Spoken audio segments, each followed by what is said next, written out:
All right, here we go. Last little section here. We're going to leave the 44 bridge behind. Just up here, we have, right here somewhere, we have what's left of the flanger sign. Right up here.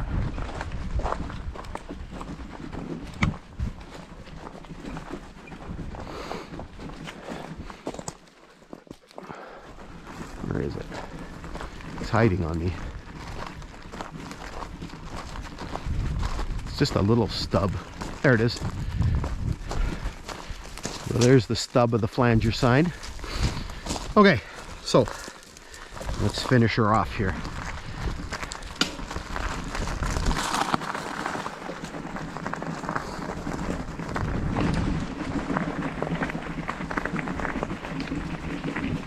Okay, so where we're going next here, there's a couple of things before we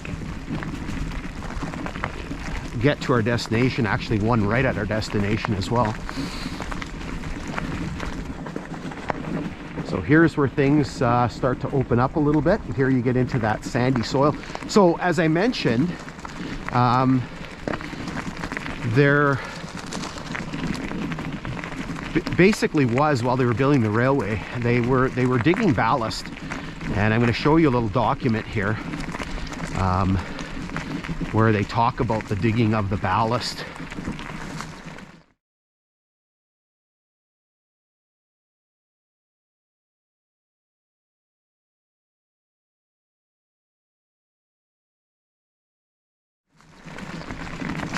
So they obviously dug ballast out of here. There's a telegraph pole that's leaning up against the tree there.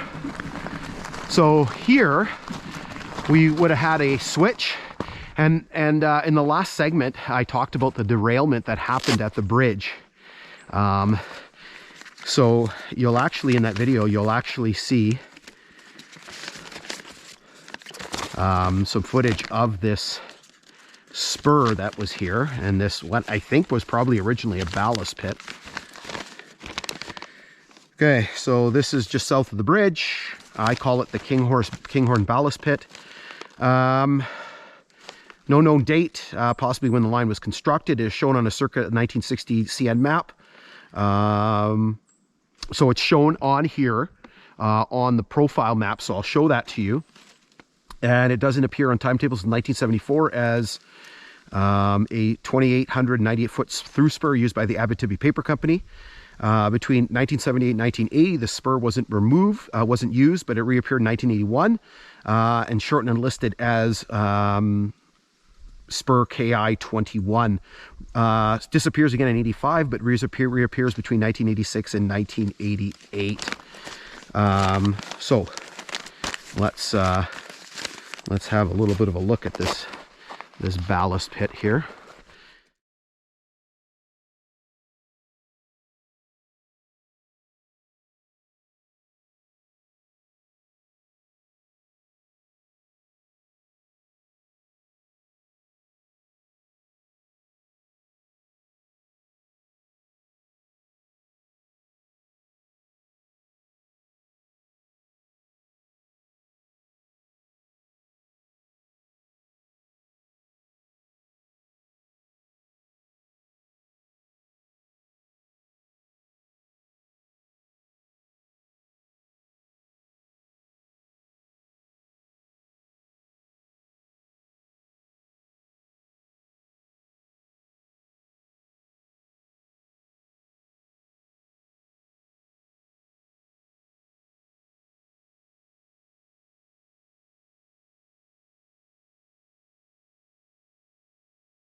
Or this spur, right? So again, I think this was originally a ballast pit. You can kind of tell it looks like a ballast pit that they were digging gravel from here,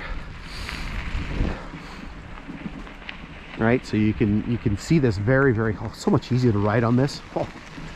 And then basically they used it, like I said, so It's marked on the 1960 map, and then it doesn't show up in timetables as an official spur until 1974. And like I said, probably used by companies like the Abitibi Paper Company for loading pulp logs and stuff like that. So you can see basically that's all, I don't know if you can see, it's all backlit, but basically this is all cut out. There's a ridge right up there. So this is all just basically glacial till that's been thrown up from the last ice age, and this would have made some great source of ballast. And again, you saw that document from 1917 where you know, essentially they you know, we're digging ballast along the line. So this very well would have been one of those early ballast pits.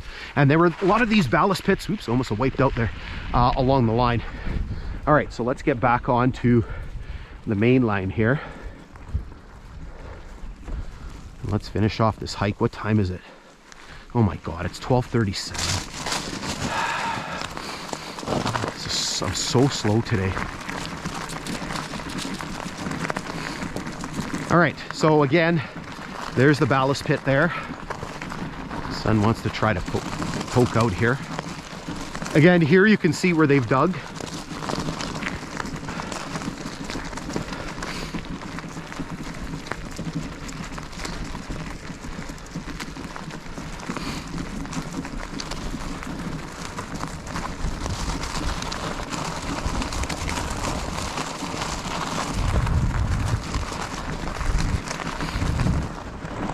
So again, just looks like all that's been dug out here.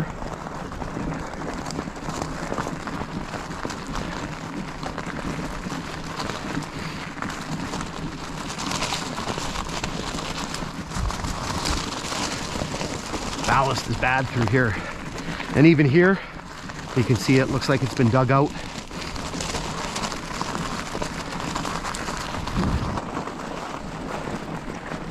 Again, just ready-made sources of gravel for ballast, for construction. You know, they would have made use of as much stuff as they could. You know, here's a piece of tie, as much native material as they could get their hands on. There was a jumble of metal here. Did I drive by it? I probably drove by it.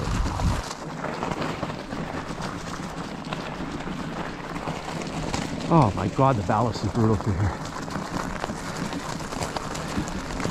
And this pause must be terrible. And all through here, probably up on top of there as well. Yeah, I think I drove by it. There was the railing from the bridge. How did I miss it?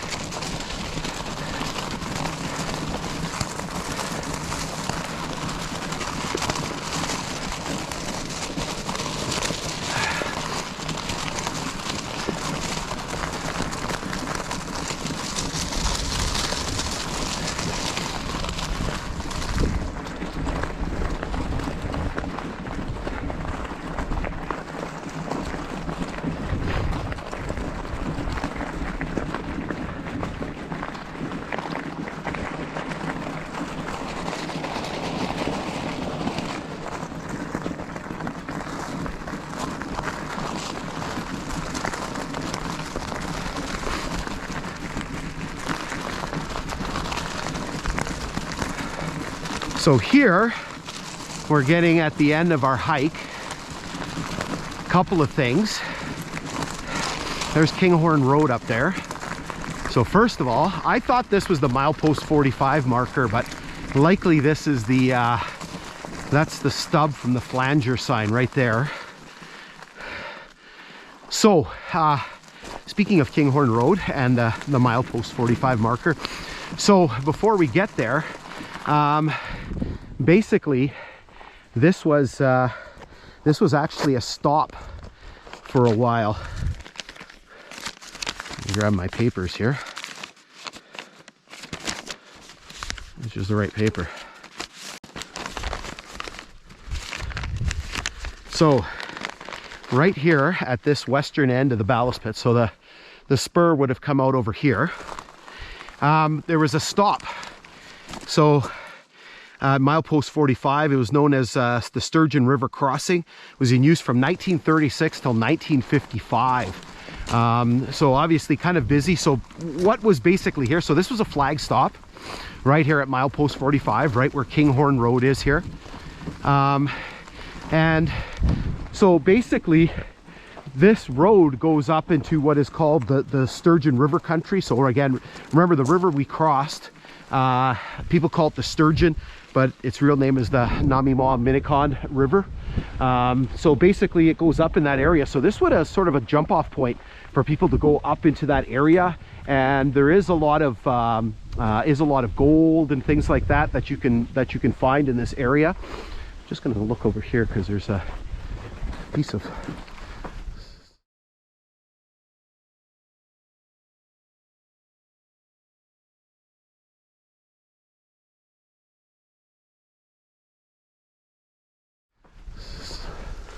signpost sticking up. Nothing attached to it. Right there. Not sure if that was railway related or not.